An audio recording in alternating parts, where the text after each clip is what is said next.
Henry Tandy était le soldat le plus décoré de l'armée britannique à avoir survécu à la Première Guerre mondiale. Lors d'une bataille près d'un village français, le 28 septembre 1918, Tandy avait dans sa ligne de mire un soldat allemand blessé et désarmé.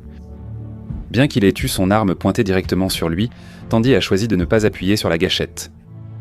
Baissant son arme, Tandy croisa le regard du soldat blessé, qui hocha la tête une fois pour le remercier avant de s'enfuir. Il a été longtemps allégué que le soldat blessé était Adolf Hitler, alors âgé de 29 ans. La question demeure, si le soldat Tandy avait tiré, la Seconde Guerre mondiale aurait-elle été évitée et des millions de vies auraient-elles été sauvées ?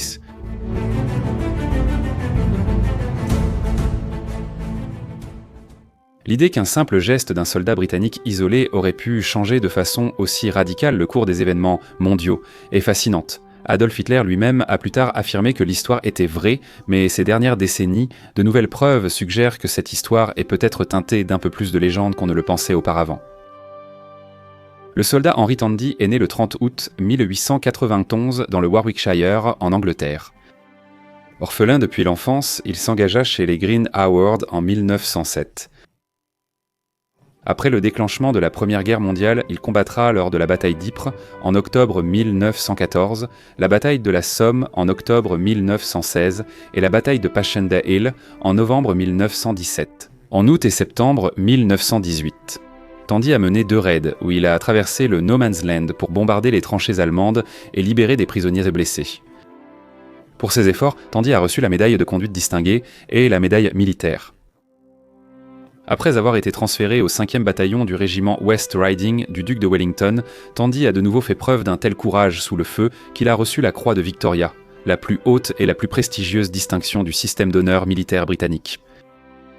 Tandy a obtenu la croix de Victoria pour sa participation à la 5e bataille d'Ypres, le 28 septembre 1918. L'avancée du bataillon de Tandy avait été stoppée par une contre-attaque allemande féroce. Tandy a neutralisé une mitrailleuse ennemie qui immobilisait les Britanniques. Avec d'autres, il a réparé un pont de canal endommagé sous de violents tirs ennemis, permettant la poursuite de l'avancée.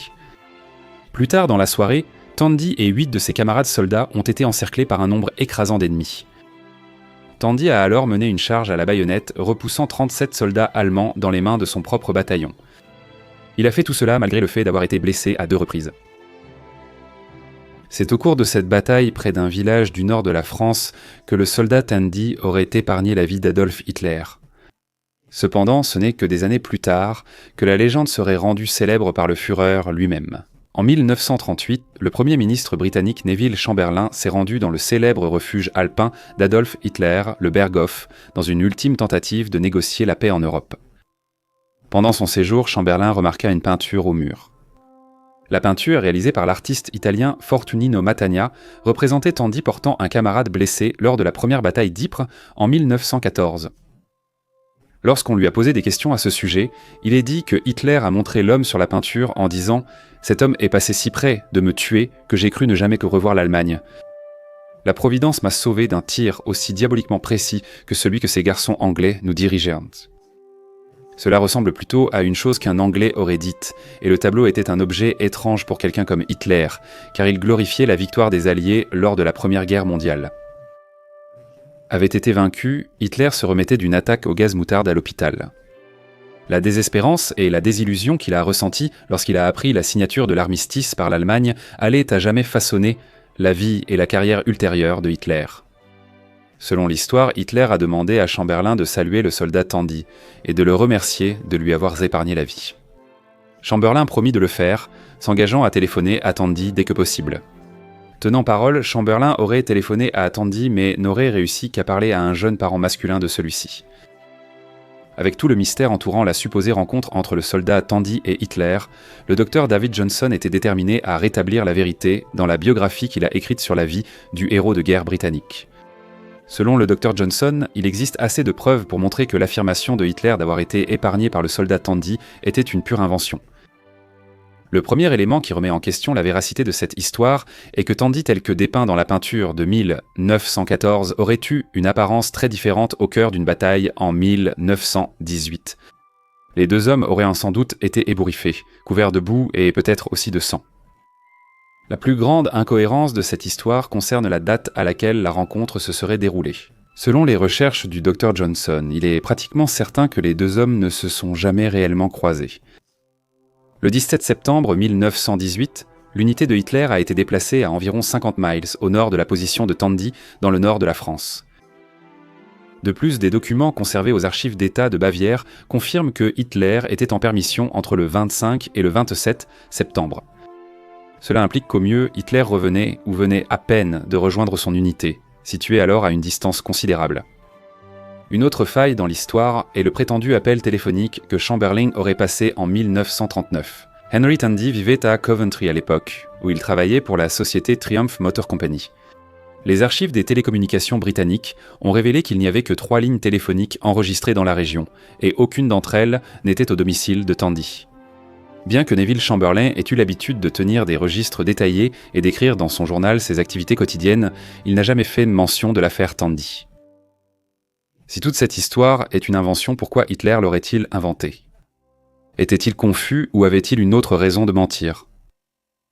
Le Dr Johnson suppose que cette histoire faisait simplement partie de la grande mythologie que Hitler créait autour de lui-même.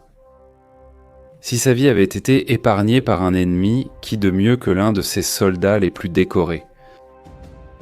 Selon Johnson, avec son ego surdimensionné, cette histoire renforçait son propre mythe d'avoir été épargné pour accomplir de plus grandes choses, comme s'il avait été élu.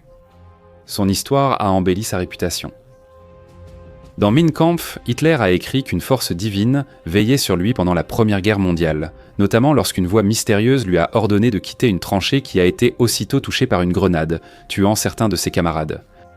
L'idée que la direction de l'Allemagne par Hitler était providentielle était un thème fort de la propagande nazie. Mais nous n'avons pas encore entendu Tandy lui-même à propos de l'incident. Tandy a entendu parler de l'histoire pour la première fois par le bouche à oreille. Pourrait-il confirmer si cela s'est produit ? Il a confirmé qu'au combat, il avait épargné la vie de soldats allemands blessés ou désarmés, comme tout soldat compatissant ayant un minimum de respect pour les règles de la guerre le ferait. Mais en 1939, lorsque l'histoire a été révélée, il ne pouvait pas confirmer si Hitler faisait partie de ceux qu'il avait épargnés. Lors d'une interview avec un journal local, Tandy a déclaré avoir rencontré Adolf Hitler, d'après certaines personnes. Ils ont peut-être raison, mais je ne me souviens pas de lui. Lors d'une interview ultérieure, Tandy a été un peu plus ferme sur la question. Il a dit « Si seulement j'avais su ce qu'il deviendrait quand j'ai vu toutes les personnes, les femmes et les enfants qu'il avait tués et blessés. J'ai regretté devant Dieu de l'avoir laissé partir », a déclaré Tandy dans une interview peu après que Coventry, sa ville natale, ait été rasée par la Luftwaffe pendant la Seconde Guerre mondiale. Ses émotions étaient pentes vives à cause de la situation. L'histoire étant racontée comme une vérité absolue, a peut-être suffi à convaincre Tandy que c'était réellement arrivé. Après la Première Guerre mondiale, Tandy a continué à servir dans l'armée britannique jusqu'à sa libération définitive le 5 janvier 1926. Il s'est ensuite marié et a profité d'une carrière de 38 ans chez Triumph Motor Car Company. Il était mort en 1977 à 86 ans. Aussi intéressant qu'il soit de spéculer sur la façon dont la mort de Hitler pendant la Première Guerre mondiale aurait pu changer le cours de l'histoire du monde, il est dommage que les exploits courageux du soldat Henry Tandy aient été si longtemps éclipsés par un événement qui relevait plus de la légende que du fait.